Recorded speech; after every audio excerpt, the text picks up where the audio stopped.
Today I'm joined by John Yates, PhD, better known as Culadasa. Culadasa is a meditation master with more than 4 decades of experience in the Tibetan and Theravadin Buddhist traditions. A former professor, he taught physiology and neuroscience for many years, and later worked in the field of complementary and alternative medicine. His book, The Mind Illuminated, has been described as a rare and valuable treasure, and has been enormously popular among dedicated meditators for its incredible clarity and usability, even to very advanced stages of practice. In this interview, we talk about how Culadasa's dysfunctional upbringing led him to being homeless on the streets at 15 years old, why even years in Catholic seminary didn't provide the answers he was looking for. We discuss his initially frustrated attempts at meditation before one key discovery changed everything. So, without further ado, I'm delighted to introduce Culadasa. In your book, The Mind Illuminated, you say, "I've always been a seeker. For as long as I can remember, I've been fascinated by both the mind and the physical sciences. What I sought and eventually crystallized into a lifelong passion was nothing less than the search for ultimate truth." Can you talk a bit about your early life and how it was that you became so fascinated with that search?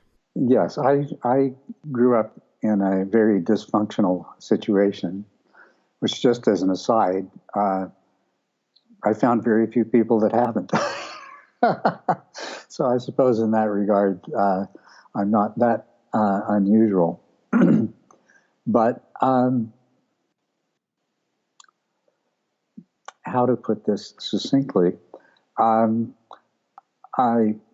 I had my mother had some psychiatric problems, and the result of which she was unusually attached to me, and therefore for the first 14 years of my life, I rarely went to school, and I had very little contact with other people, and assimilated her worldview. And then we moved to a different place where the officials at the school insisted that I attend school. And so I was 14 going on 15, and discovered that everything that I thought I knew about everything was very different than what anybody else did. This was a very emotionally traumatic incident. It led to me leaving home when I was 15. But it kindled in me this desire to find out what was true. And the early stages of my search brought me to the very clear conclusion that although my mother was very much out of touch with, quote, conventional reality, nobody else knew any more than she did, really. And so, well, it probably goes back further than that. My mother was an extremely intelligent woman and read a lot and talked a lot. My father was a research scientist. So my home influence probably had a lot to do with wanting to understand to know the truth, really to know, to understand the meaning of life and what this was all about. Without going into it, my childhood was traumatic in many other ways. So between being in a family of people who were interested in seeking for truth for its own sake, and having a childhood where basically trying to answer the question of why on earth is this even happening? Why do I exist? Why am I here? So made me a perfect candidate once I finally discovered Buddhism for the pursuit of a path that was based on the nature of suffering and the end of suffering. So, Buddhism wasn't your first stop. no, it wasn't. Where I lived, and at that time, I didn't really know that there was any spiritual path other than Christianity. And although I was raised in the Episcopal Church, I actually went and knocked on the door of the Bishop's Palace in Galveston, Texas, and asked to see a priest and asked if I could be trained in Catholicism, because that was the mother church of all of the Christian churches, ultimately. So you go right to the source. That led to me spending 2 years in a Catholic seminary before I realized that the training in the priesthood had absolutely nothing to do with what I was looking for. And so I switched to science as the primary means of my search for meaning and understanding. But I quickly discovered the limits of that. I had a good foundation of philosophy from the time I spent in the seminary. And between philosophy and science, I could see clearly the limitations of science, and I knew that what I was looking for was outside that realm. Didn't know where to go. It just happened to be the 60s, the whole, Timothy Leary, Ram Dass, everything else. And so I discovered that, first of all, it became very clear that there was far more to this world and the ways of perceiving it than anything that I had ever known, or which the vast majority of people on this planet are aware of. But I also, like so many of us back in that day, realized that that this was only a way to get a glimpse into the vastness of the reality that we're a part of, and to realize very clearly the degree to which our own minds, and that messing up our minds with a few chemicals, how that could completely alter our perceptions. So you might say, between discovering that my understanding of the way the world works, plus discovering that nobody else knew really any better, and then subsequently the experience with science, Catholic theology and philosophy, and psychedelics, led me to what I would say was probably best described as a pretty powerful insight into emptiness, which I didn't know where to go with that. But at that point, I did learn about Eastern philosophies and Eastern religions. As I say, there was nobody around to teach. The only source I could find was the Advaita Vedanta Society in Chicago. So I ordered all the books I could from them. I read them. I tried to teach myself to meditate using Patanjali's Yoga Sutras. I switch back and forth between Sanskrit and Pali all the time. Anyway, after a sojourn in the transcendental meditation world, after the Beatles brought Maharishi Mahesh to the West, finally I discovered Buddhism. I was a graduate student at the time, and the person that was introducing me to Buddhism, one of the things he told me is that the Buddha had said, "Don't believe anything I say, come and see for yourself." And I said, "Hey, that sounds like my kind of thing." And the more I learned about it, the more, just a lot of recognition that this was the path for me. And that was Upasaka Kema Ananda. Yes. I'd like to ask a bit about him, but before I do, what was it about your experience at the seminary that was lacking? Well, is very large on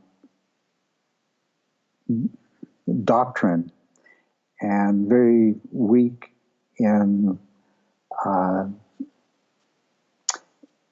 anything that really goes beyond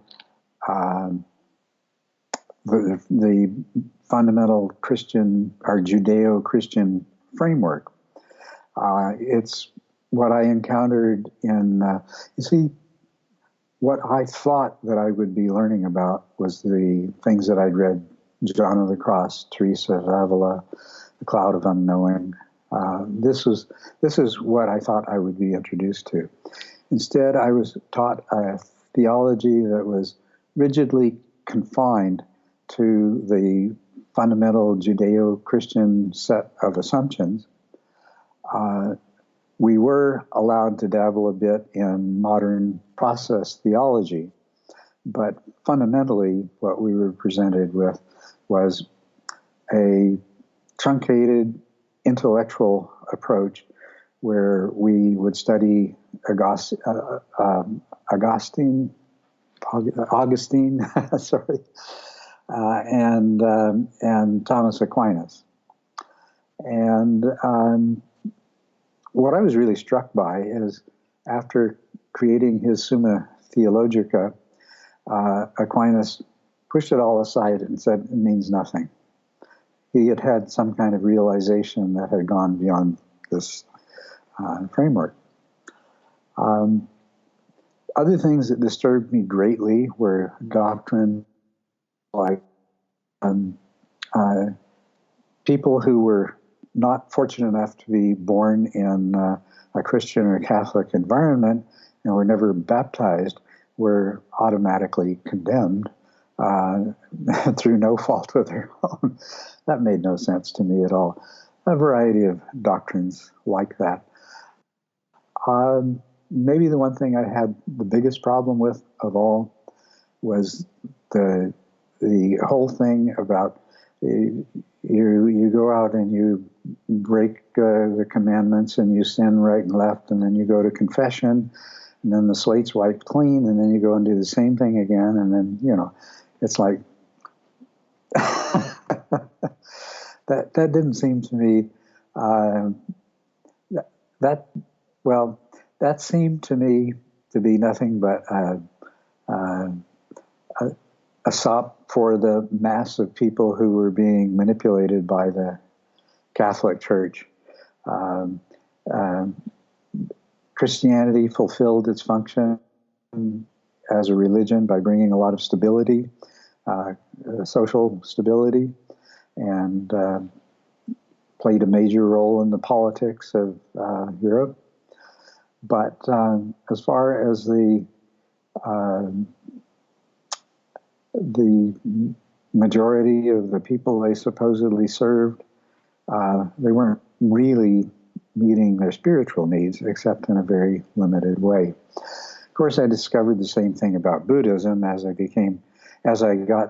of course, being in North America when Buddhism was just being introduced to a significant degree. I mean, it was really previously introduced Zen and Alan Watts and so forth, but it didn't really take hold. But it was beginning to take hold in the 70s and 80s in a very new way. And so I was exposed to what is referred to amongst scholars as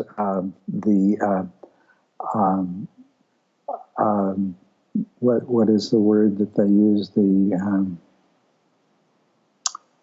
virtuoso Buddhism. And the other Buddhism that they refer to as village Buddhism, which is the Buddhism of the people. So there's exactly the same dichotomy in Buddhism between the monastics and the laity as there was in the church, between the priesthood and the laity. So while that was one of the things that disturbed me initially about Catholicism and Christianity as I learned more about it, I have to admit I see exactly the same thing in Buddhism. The average lay Buddhist person, the best they can hope for is by supporting the monks in the monasteries to gain enough merit to be reborn with the good fortune to become a monastic themselves. Oh, and if they happen to be female, they have to be reborn as a male for this to happen. So, I don't know, that's kind of an aside, but yeah. We might be skipping forward a bit here, but how did you recover from such a jarring experience at 14, 15? Did your meditation practice that you later developed have an impact there? That sort of, as you say, emotional trauma can be quite stubborn and far-reaching. Yes, it was. And yes, it certainly was. I spent quite a bit of time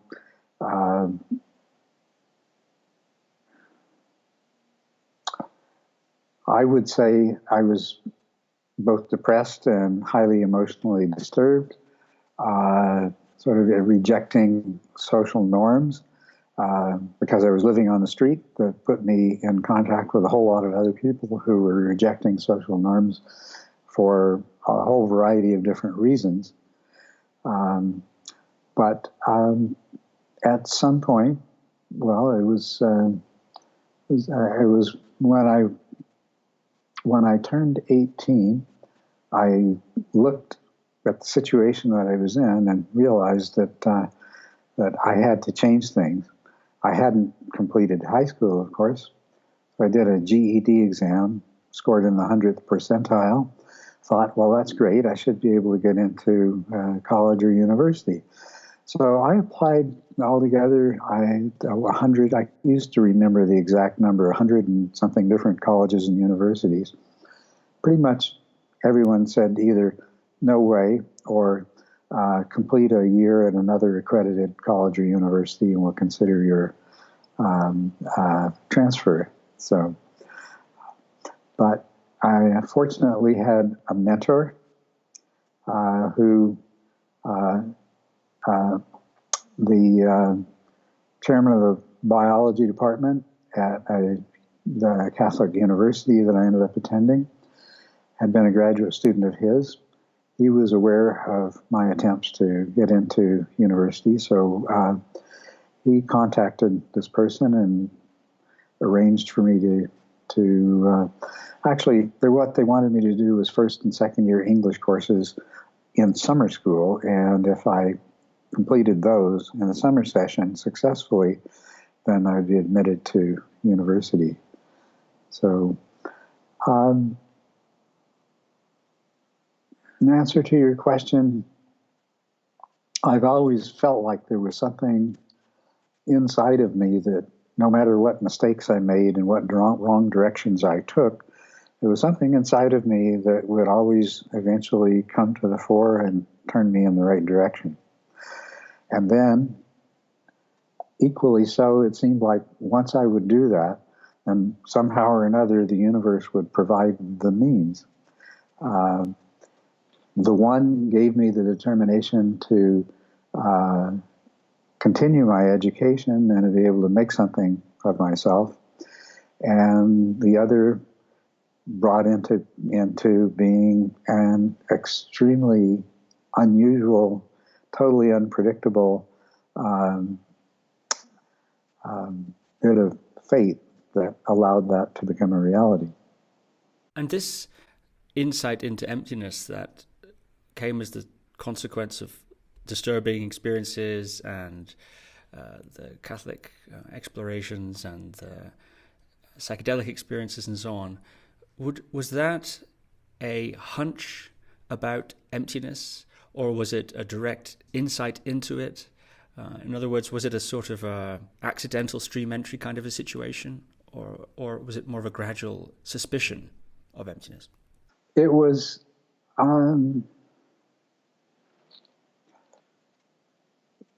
it was some of both, but it wasn't, but certainly in the way that I would define it now, it was certainly not a stream entry experience. It was something which also I think is rather unusual and doesn't often happen, is to have a single aspect of insight become very clear at an intuitive level. When you use the words hunch and things like that, that really is how insight develops. It's this, the deeper intuitive parts of your mind begin to recognize something that the more prominent analytical parts of the mind remain blinded to. And that grew into a very deep insight. But I lacked any context for it at all. It's just, I knew that nobody knew, and that everybody was living in their own fantasy and at a personal level, and whatever social group they belong to, that they would reflect the fantasy world of that social group. So it just became obvious that that was the situation, and that made me want more than ever, if it's possible for a human being to understand what really is going on, I wanted to do that. To the extent that I would say I saw no other point in living except to do that.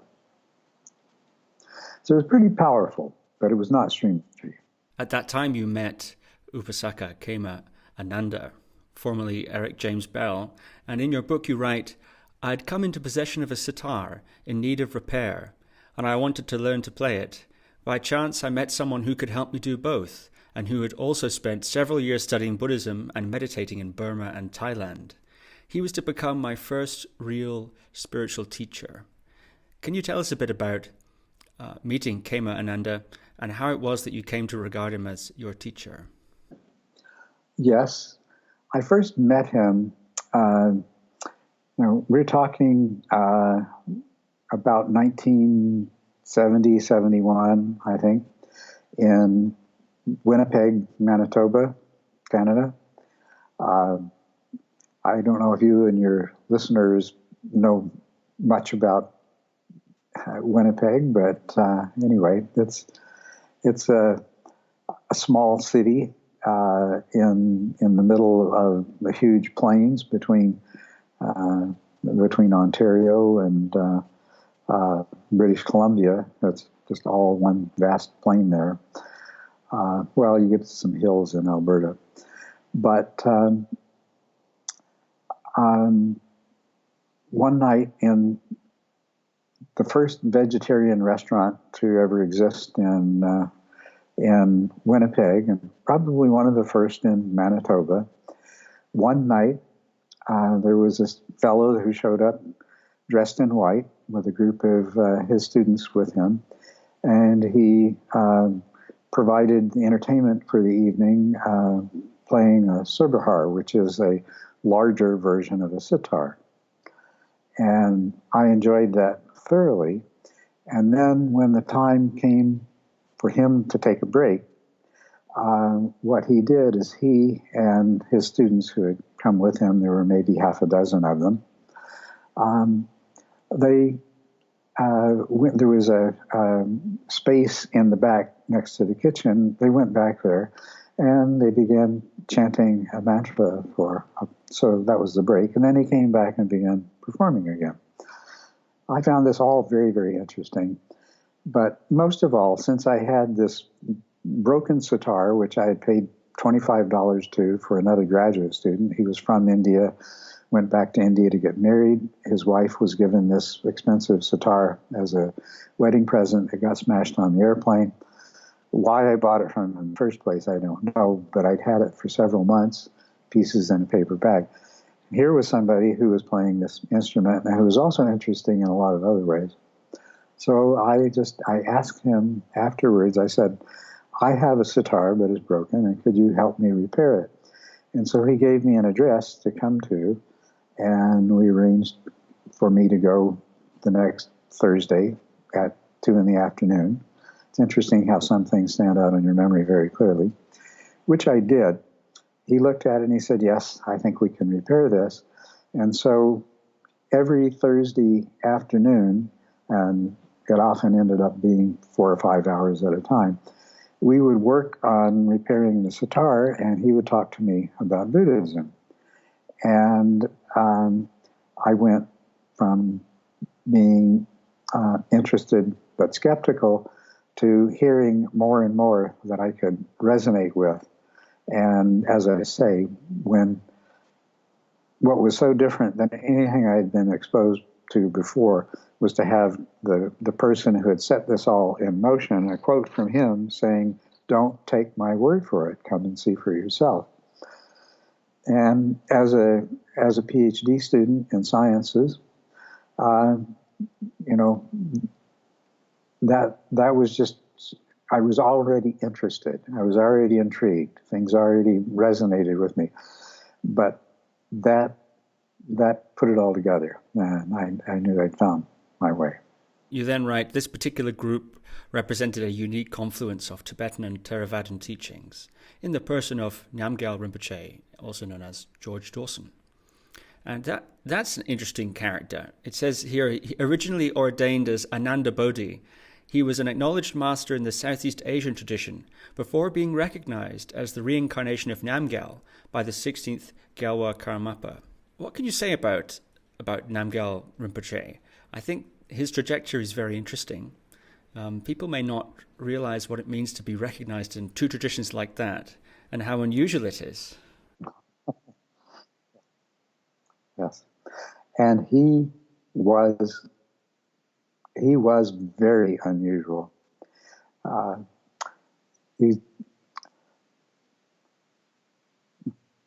have no idea at all what he might have been like before his spiritual training, but he was an absolutely amazingly powerful individual. The thing that I think one of the greatest gifts that I received from him, and I think this applies to most of the people that have been students in his lineage, is his eclecticism. He drew on any and every tradition to guide people towards awakening. And he took many unorthodox approaches. Now, let me make a clear distinction. In his unorthodoxy, we are not talking about the Chogyam Trungpa kind of unorthodoxy, okay? But we're talking about a much more sophisticated approach to teaching. And that I think,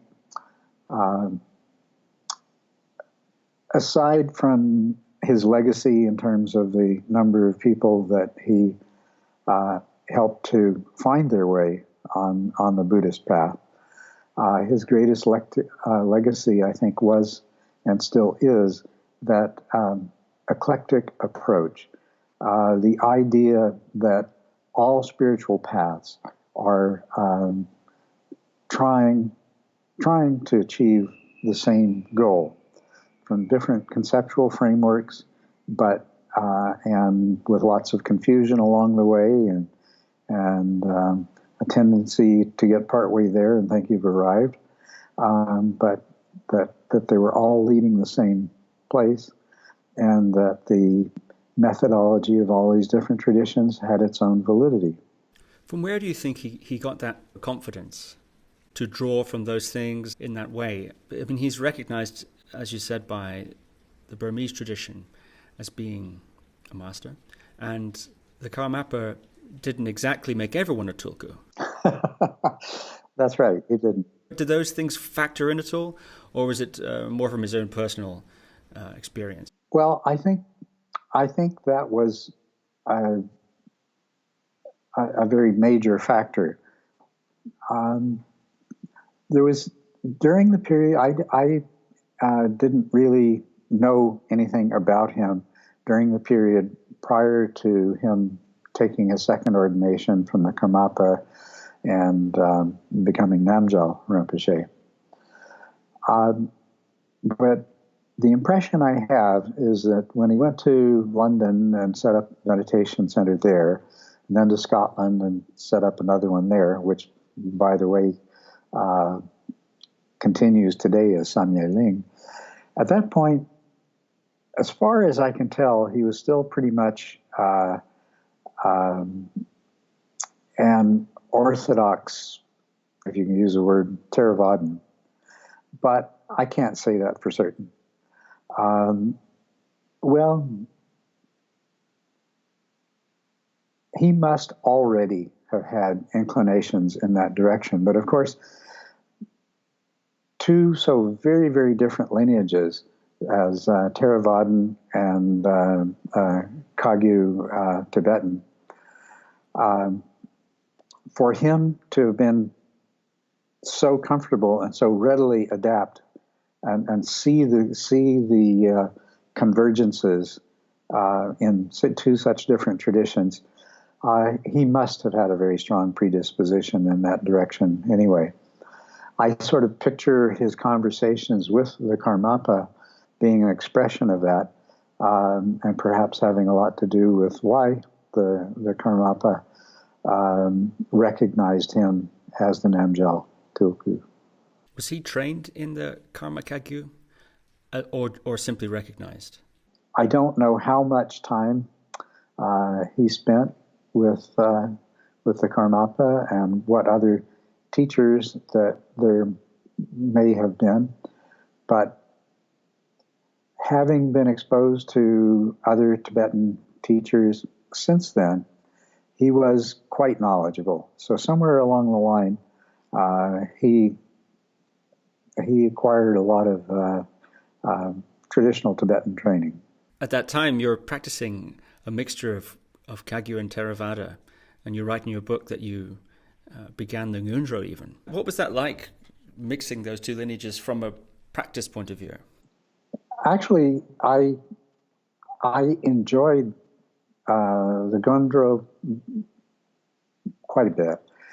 I had tremendous frustration with the Mahasi meditation technique, which I did that for a year. And it just, it didn't work for me. So those two parts were, one I enjoyed quite a bit, and I could see a certain value in it. And the other I found so frustrating that I began to have doubts. For those who may not know, Ngundro is a sort of, it's called preliminary practice. Lots of prostrations, lots of mantras, this sort of thing, in a preparation for, Vajrayana teachings. And the Mahasi style, very dry noting. Is that correct? That's right. Yes. How then did you come across this idea of shamatha vipassana coming together when things really started to click for you in a meditation point of view? Well,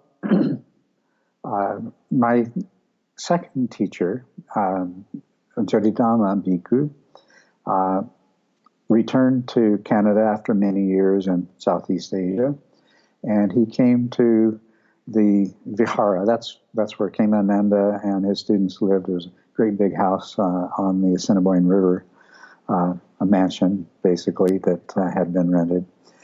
And when Jodhidhamma returned to Canada, he came and he stayed, had an extended stay there. And I talked to him about my problems with the Mahasi tradition. And first of all, he introduced me to the Visuddhimagga, and he said, this is where this comes from. Read this and see if it helps any. And I tried to read it,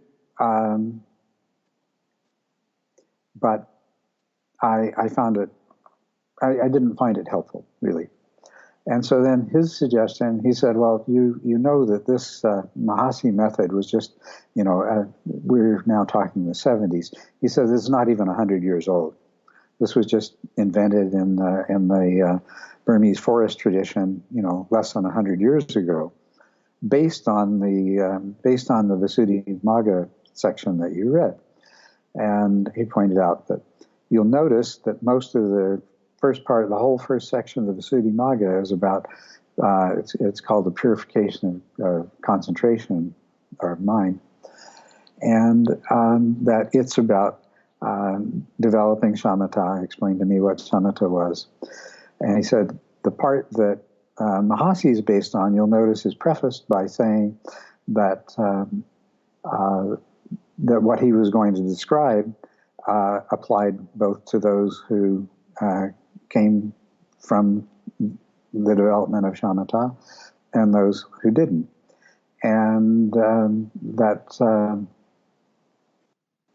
that perhaps that I would do better if I undertook the shamatha training, which was, he said, far older, far more classical, and much closer to what the Buddha taught.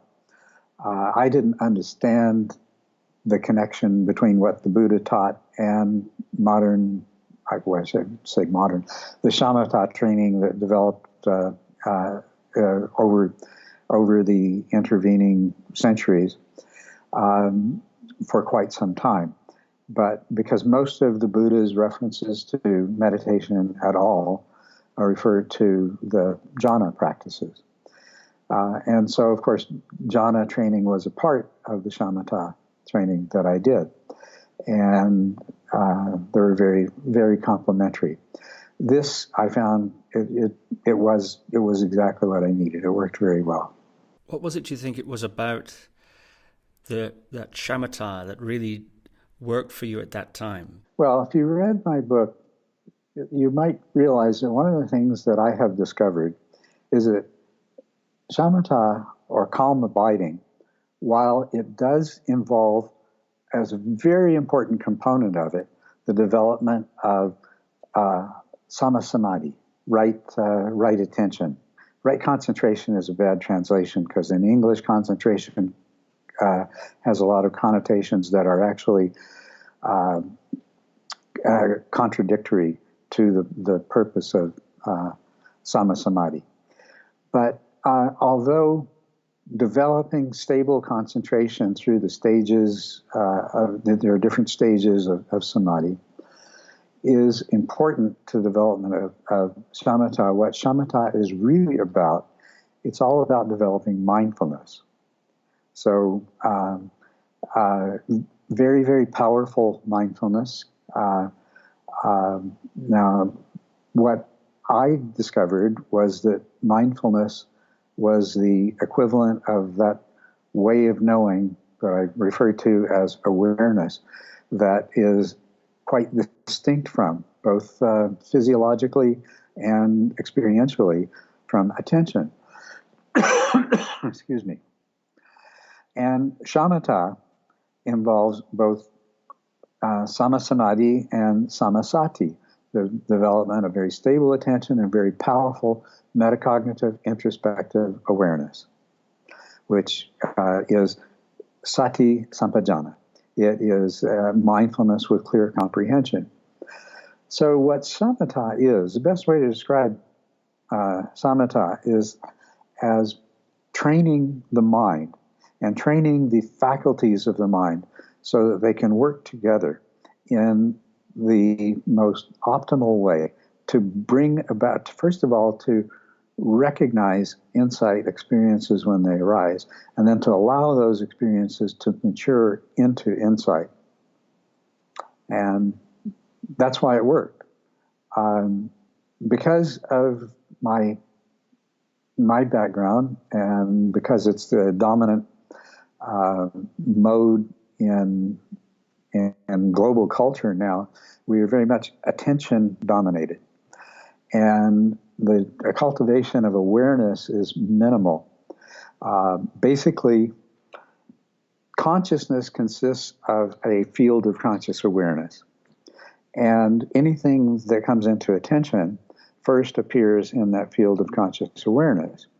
But for most of us, the field of conscious awareness is this big, and attention occupies the rest of the space and dominates. If you look at some of there's been a lot of recognition of these two modes of knowing, and one form that it takes, as some people discussed it as fast thinking and slow thinking.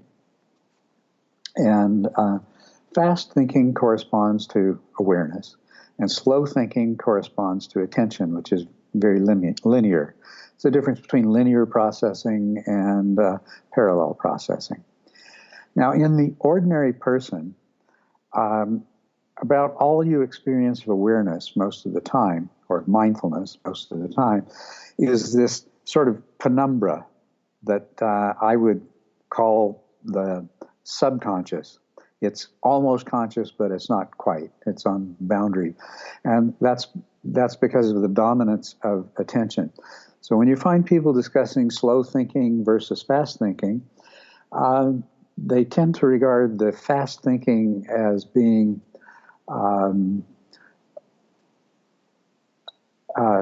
it's fast. It has they will describe a lot of values that it provides to a person and to an organism, and it is actually, evolutionarily, it precedes the development of attention. But they also will describe it as being prone to stereotypes and misunderstandings, and not as effective and valuable as slow thinking, but absolutely necessary. It has certain advantages. Well, the reason for that is they're describing not the kind of awareness that's trained through samatha that we call mindfulness and ultimately sati sampajana. It's where fast thinking is just in that almost unconscious penumbra. And so it does have various shortcomings. In samatha, you expand the field of conscious awareness, and attention becomes a point that moves within that field that is directed by the actually much more powerful and much more clearly discerning awareness. So shamatha develops that, and that's shamatha, samatha. There is this misunderstanding.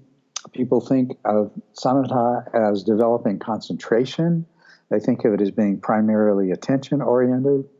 And I even have to admit that I was so influenced by that in my life that when I wrote The Mind Illuminated, I put a little bit too much emphasis on the attention part of it. I think I made it very clear that what's ultimately most important is the sati, is the mindfulness, the awareness. But I think I could have made it more clear by de-emphasizing somewhat the cultivation of attention in that process. But if I were to give a description of samatha, I would describe it as primarily the cultivation of very powerful mindfulness. And so this is the perfect preparation then for insight. I think the way you articulate that in The Mind Illuminated is one of the big game changers for a lot of people reading the book, I think, the interaction between attention and awareness. Let me ask you this. You write, this book is appropriate for anyone with a strong interest in meditation. From a complete beginner to someone who has practiced for decades, it will be particularly useful for those who already have a practice and feel ready to go further on the contemplative path. And then you also talk about people who are dissatisfied with their years of meditation. Why do you think that The Mind Illuminated has proven to be so accessible? Probably the most important thing is the clear recognition of attention and awareness as two completely different ways of knowing, and understanding that that's what in the Eightfold Path, Sama Samadhi and Sama Sati are referring to. Now, an interesting thing, you'll notice that in the book, I actually define mindfulness as the optimal interaction between attention and awareness. And the reason for that is that experientially, the vast majority of the time, that's how mindfulness manifests. But mindfulness is not the interaction, it is the awareness component. And the optimal interaction is a result of having developed awareness. Recognizing that these are two very different things with very different properties, and that that's why there are two separate components of the Eightfold Path.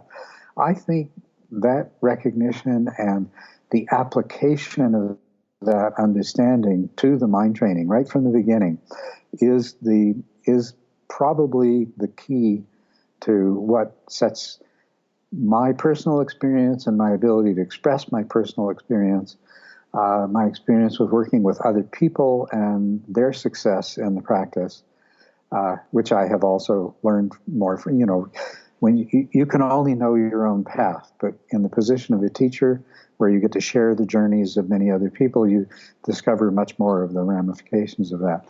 But I think that's what has allowed me to provide something that is far more useful.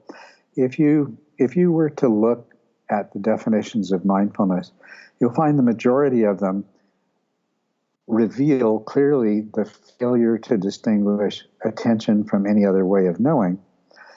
There is, because these definitions come from people who have, without explicitly recognizing it, have developed awareness, you can read between the lines, even though they couch much of their definition in terms of attention, and it's not really, mindfulness really is not about attention. So there's been this element of confusion all the way along. After my initial lack of success with the Mahasi method, many years later, after I had been practicing samatha and everything, I thought, excuse me, I thought, it's time for me to go back and learn a little bit more about this, because it had become enormously popularized by Jack Kornfield and Joseph Goldstein and that whole crowd, IMS, Spirit Rock, so on and so forth. So I went to probably one of the Mahasi method in the world, U Vivekananda, who is, I believe, still the abbot of the monastery in a meditation center in Lumbini. It's the Pandita Rama meditation center there. And I did retreat with him, and I was able to more or less successfully apply the Mahasi principles and practice there, enough to learn to understand it in the way that I wanted to. Although I have to admit, I frustrated Vivekananda all the time. I said, "How are you doing?" I said, "Well, I'm in this state of joy and bliss." He says, "Just note that and let it go." You're not supposed to do that. But I couldn't help it because of the training that I'd had. But the little digression that I was talking about, first of all, I realized that in that noting practice, what you were doing was developing awareness, because you're focusing your attention on the rise and fall of the abdomen. And something in the background catches your attention, whether it's a thought or a sound or whatever it is. You redirect your attention to it, and you give it a little label, maybe repeat that until the interest in that fades away, and then you come back to the focus on the abdomen. So what you're doing there is because you're noting anything that comes up, you are developing, what is coming up in is a field of conscious awareness. And so you are building this power of awareness. You're building sati by directing attention towards the content of awareness. And that became really obvious. Okay, now I can understand how this works at all, right? The other thing in that teaching is they often deny any particular importance to cultivating stable attention at all and put the emphasis on momentary attention, which is, you keep shifting your attention to things that appear in the background. But as I proceeded through the different stages or the different knowledges and the progress of insight, it became very clear to me that there was a point at which a shift was taking place where the arising of insight occurred as a result of this development of a much more powerful mindfulness, but without the kind of explicit recognition that could allow this to be fully exploited. And so this is another example of what I'm saying is that you have a practice. The practice itself is described entirely in terms of how you use attention. But what is actually happening is you're developing mindfulness. And at that point where mindfulness begins to arise, attention begins to be something of an obstacle, but it's not recognized as such. So, because it hasn't been trained there isn't the inherent degree of stability that comes from the training in samatha. Samadhi is described as being parikama or beginner's samadhi. That's what somebody has when they reach stage 4 in the 10 stages. Next comes upachara samadhi, which is access. It allows access to both insight and to jhanas. And what that is that's the exclusive attention that a person develops in stage 6, which still requires effort to sustain.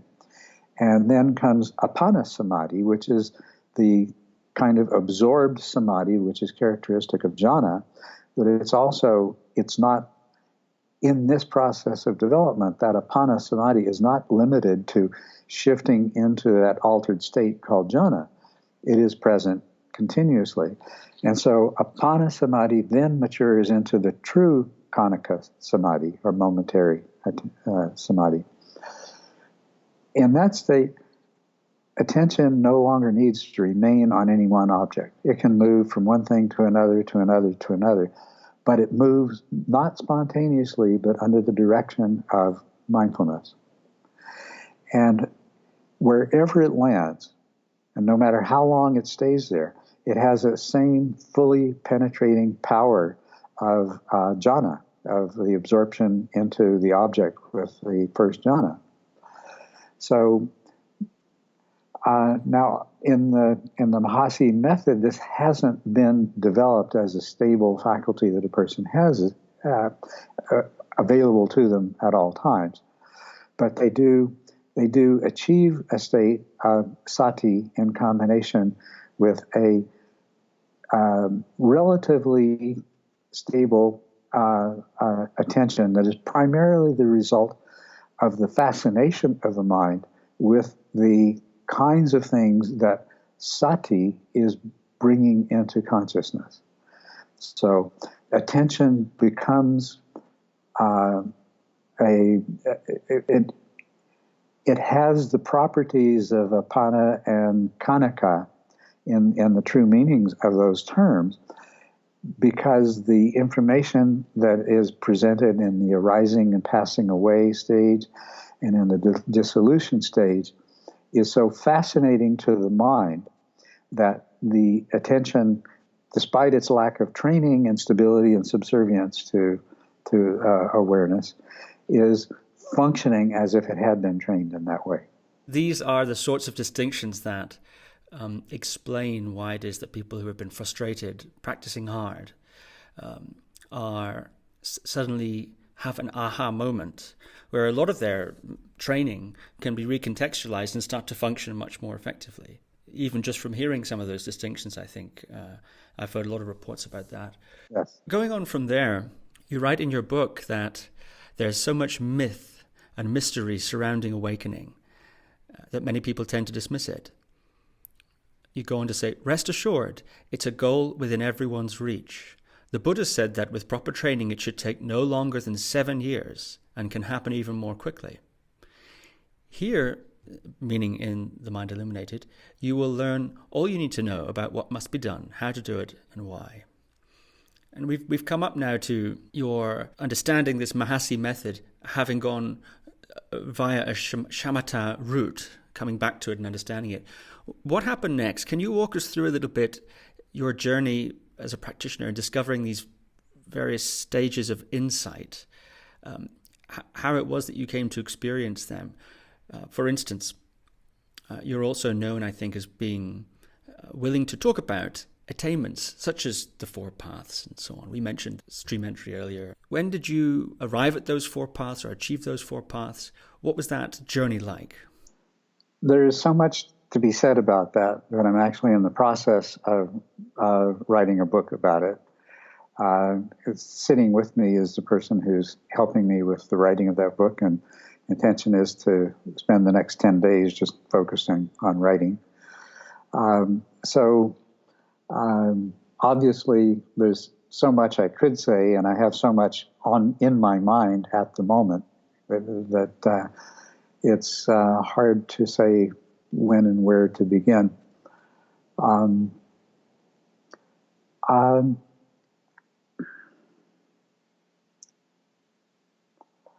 Well, maybe some basics. Okay,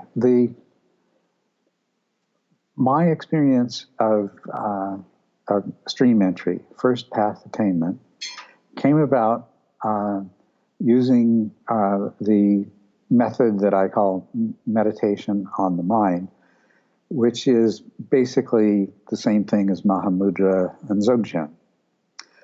And that happened in 1989, one morning.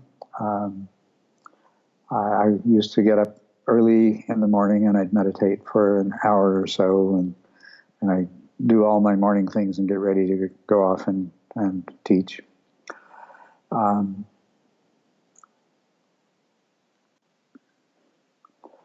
Retrospectively from that event, I was able to begin to see what had happened and how insight had developed.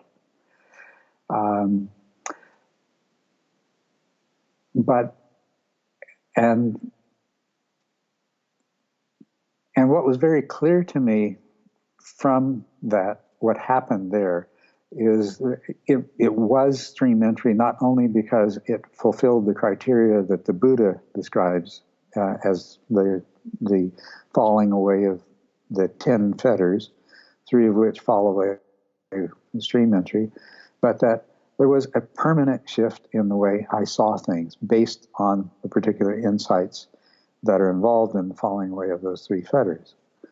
There was a permanent change in the way that I saw and understood things. And retrospectively, I began to think about how that came about. One effect, though, is that it so dramatically changed my life that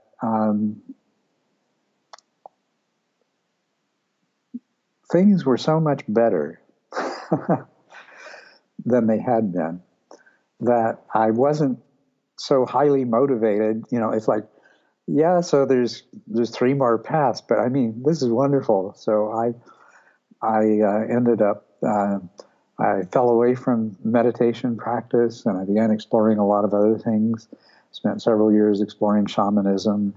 Remember, still a seeker. Okay, so I've made some great progress in the discoveries that I was after. So now I began to explore other dimensions with that. So it took quite some time before I reached the place where I had the motivation in terms of the dukkha, the dissatisfaction, to actively begin pursuing the practice again. towards second path.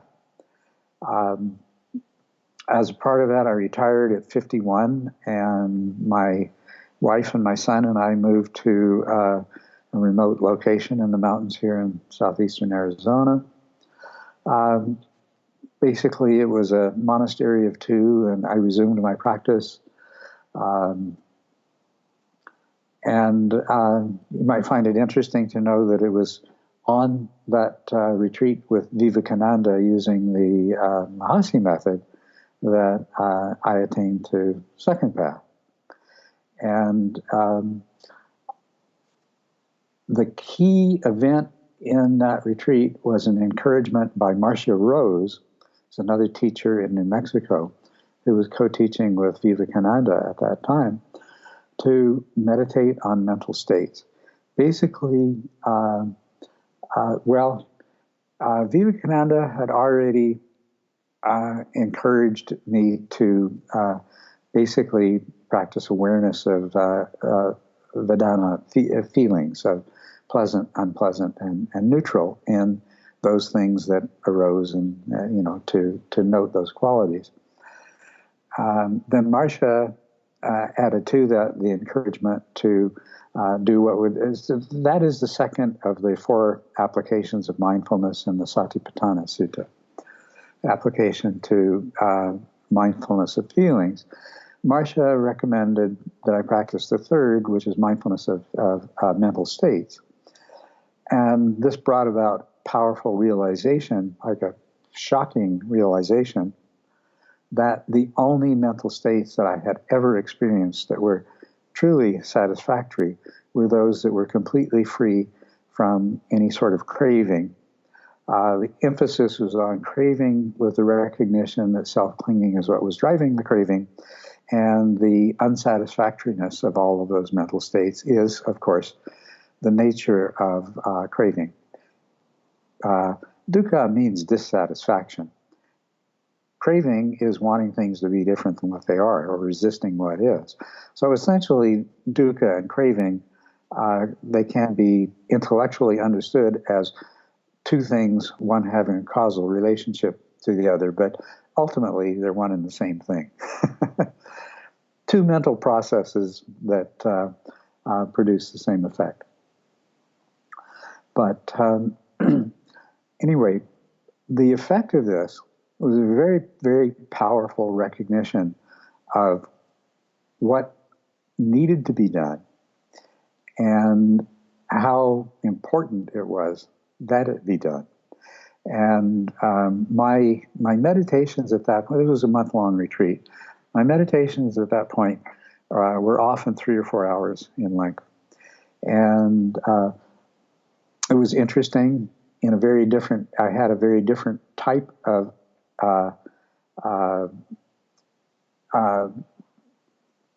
Magapala or path and fruition experience as a result of doing the Mahasi practice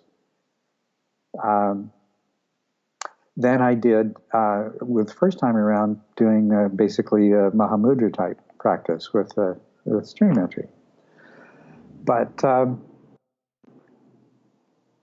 so there was the gap. There was a gap instead of the experience of consciousness without an object, of mind being devoid of content. But the effect of that, and this is how I describe it, and I take this from what the Buddha said: Mara, I have seen you. I know who you are. You will no longer trick me. I can't be fooled by you anymore.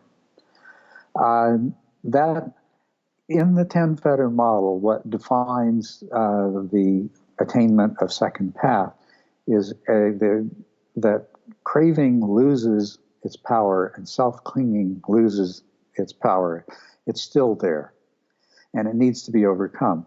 But it no longer has the power over the mind that allows it to continue, often unrecognized, and even often intentionally sought out in first path.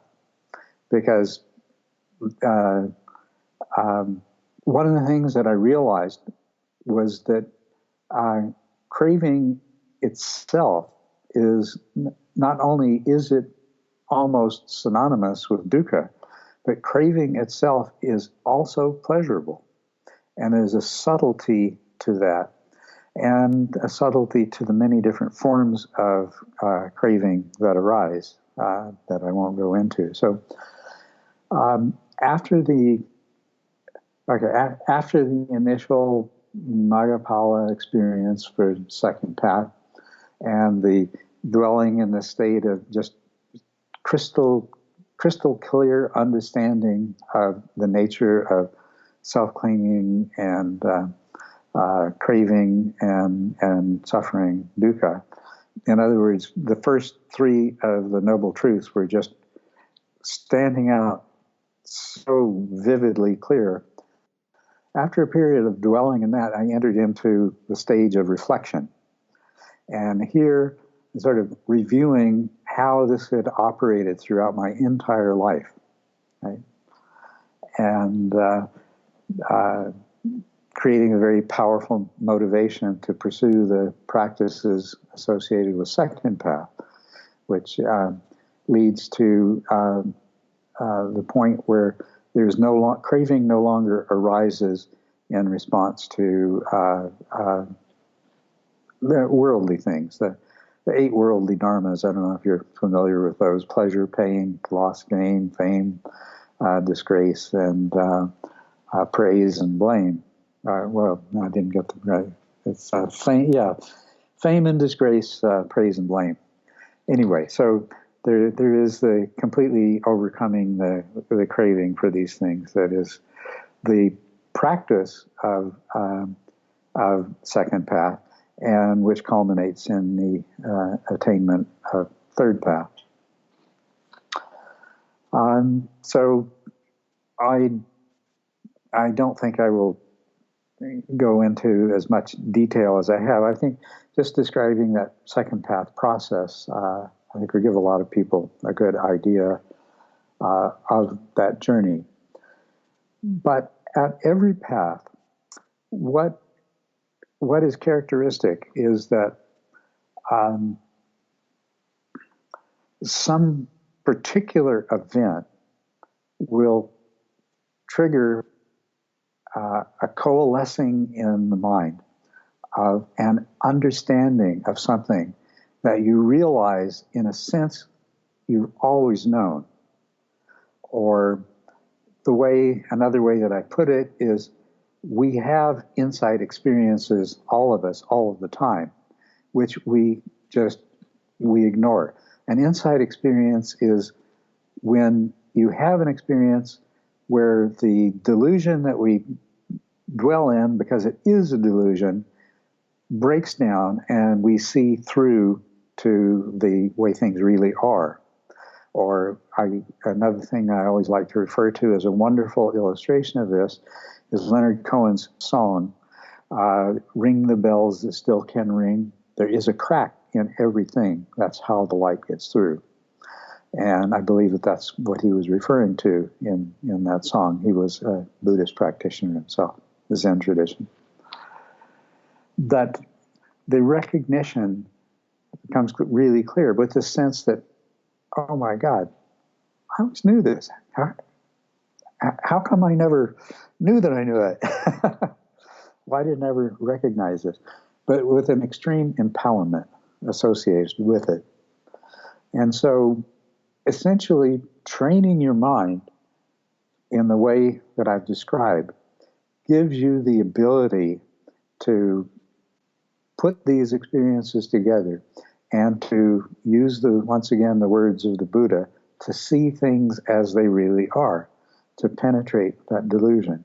And so the 4 paths are a progression, a very natural progression that reflects this development of the falling away of ignorance or delusion, and with each such falling away, there is yet another shift in the way you perceive things. And that shift in perception, once it's occurred, it's yours. It's another example that I like to use is Wizard of Oz. Once Toto pulls the curtain aside, and you've seen what's behind the curtain. Dorothy could never forget. The wizard had been exposed. The delusion had been revealed. And this development, this way that insight develops, and the shift in perception and perspective that it results in, I think are really quite definitive of the process. And that's why I say that this is available. We have inherently these capacities. They can be developed. Now, perhaps there are some people that we know it's not going to happen with, but that doesn't change the fact that it's a potential within all of us as human beings. And it's a very unique potential in human beings. Having the kind of minds we have is a two-edged sword. We suffer more than any other organism that I know of because we have this tremendous capacity to generate suffering with our minds.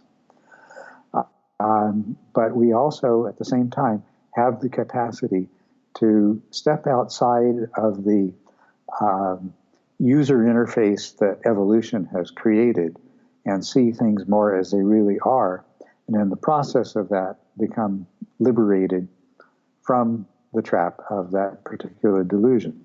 Our time is almost up. I have one last question. I heard somebody ask you, what are you working on in your practice at this time? I heard someone ask you that. And the answer you gave was developing your compassion, re-embracing your humanity, and also dealing with the implications of your own death was the phrase. Yes, right. I'm curious, what has your dealings with the implications of death revealed? Yes, and it's probably a little bit different than you expect. I don't know. What tends to be underdeveloped, even in Tibetan Buddhism, where there's a whole practice devoted to the development of compassion, is compassion. So as Ken Wilber is expressing it nowadays, we have waking up, but we lack cleaning up, which is dealing with all of our psychological stuff, emotional stuff, and growing up, which essentially is compassion, the cultivation of compassion. So it's possible to attain to all four paths, become an arhat, and still need to clean up and grow up and develop compassion. And so that my focus was on compassion, on regaining my humanity. The implications of my pending death are simply what and how do I make use of the time and the energy that I have left. Death, in the ordinary sense, most people think of it, no longer has any meaning for me because I understand how things are in a sense where the idea of life versus death is one of the things that you deal with in third path is craving for being and craving for non-being. And the resolution for that is the realization of the non-duality of being and non-being, of existence and non-existence, of life and death, of living in a godlike formless realm or dwelling in this world of form and suffering and beauty. So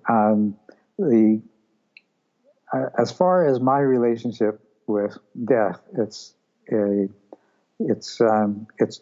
part of the process. It's just like waking up in the morning. It's like living my life. It's like going to sleep again at night. So the implications of death were what did this mean in terms of my opportunity to develop compassion, regain my humanity, and to manifest what I'm able to in the world, in the time and with the energy that I have left, which has brought me into a whole lot of new and interesting territory that would probably be very surprising to a lot of people. But this is not the time and the place to go into that. Well, it's very fascinating to talk to you, and thanks for agreeing to join me here. Where can people find out more about you if they want to work with you, for instance? Okay, the organization that I've created is called Dharma Treasure. And if you go to dharmatreasure.org, you'll find a lot of information. We have a dedicated practitioner course that's taught by advanced students of mine. I should probably know they were students of mine, but now they are teachers in their own right. There is also a teacher training course which I teach. I'm available for private consultations, and I do have to charge for my time because that's the only way it's very easy for me to end up giving away all of my time. So it's a way of making sure that it's only people who are serious and keeping me from spending all my time doing that instead of working on the teaching that I am working on. There is a huge volume of talks that I've given, teachings I've given, oral teachings over the year that is available on SoundCloud, can be accessed from the dharmatreasure.org website. There's also a community forum, the Dharma Treasure community, which can be accessed from the website as well. So those are the ways. I've limited the amount of teaching and meditation retreats that I'm doing personally. I will be doing another one at BCBS, Berry Center for Buddhist Studies. It will be the third year in a row that I've taught there, and that will be in August. It's a lottery, so anybody that's interested in attending that retreat should make their application to BCBS and keep their fingers crossed that they're drawn in the lottery. That's the only active teaching that I have planned for the future. That may change in time to come. And I'll put links to all of those resources in the show notes. Culadasa, thank you very much. Well, thank you. I enjoyed the opportunity, and I hope it is helpful to people. Thank you for listening to another Guru Viking podcast. For more interviews like these, as well as articles, videos, and guided meditations, visit www.guruviking.com.